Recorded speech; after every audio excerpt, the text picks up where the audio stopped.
ma tante, les gants de jardinage et la liste, je ne sais pas par où commencer.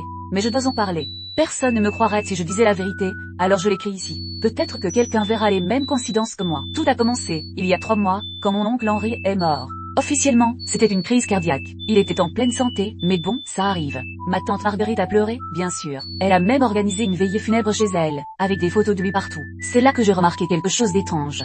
Sur la table du salon, il y avait un carnet. Un de ces carnets à spirale, avec une couverture en cuir usé. Je l'ai feuilleté par curiosité, pensant que c'était les souvenirs de mon oncle. Mais non, c'était une liste. Une liste de noms, avec des dates à côté. Certains noms étaient barrés. Le premier nom barré, Henri. La date correspondait à sa mort. J'ai refermé le carnet en me disant que c'était une coïncidence. Jusqu'à ce que, 2 semaines plus tard, le nom de Madame Lefebvre, la voisine, apparaisse dans le journal local.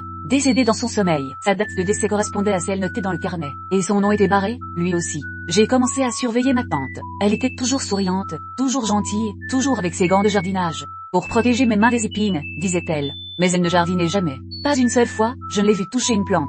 Un soir, j'ai vu le carnet ouvert sur son bureau. Un nouveau nom, Monsieur Dubois, le boulanger. La date était celle du lendemain. Le lendemain, il a glissé dans son magasin et s'est cogné la tête, mort sur le coup. J'ai fouillé sa chambre. Sous son lit, il y avait une boîte en métal. À l'intérieur, des fioles.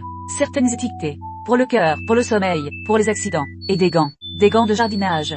Mais pas pour le jardinage, pour ne pas laisser d'empreinte. Hier, j'ai vu mon nom dans le carnet. La date, demain. Je ne sais pas quoi faire. Si je dis quelque chose, elle saura que je sais. Si je ne dis rien, je serai la prochaine. Je vous écris sans tremblant. Je vais chez la police ce matin. Mais si je ne reviens pas, sachez que c'était elle, ma tante Marguerite. Avec ses gants, ses fioles, et sa liste. Mise à jour.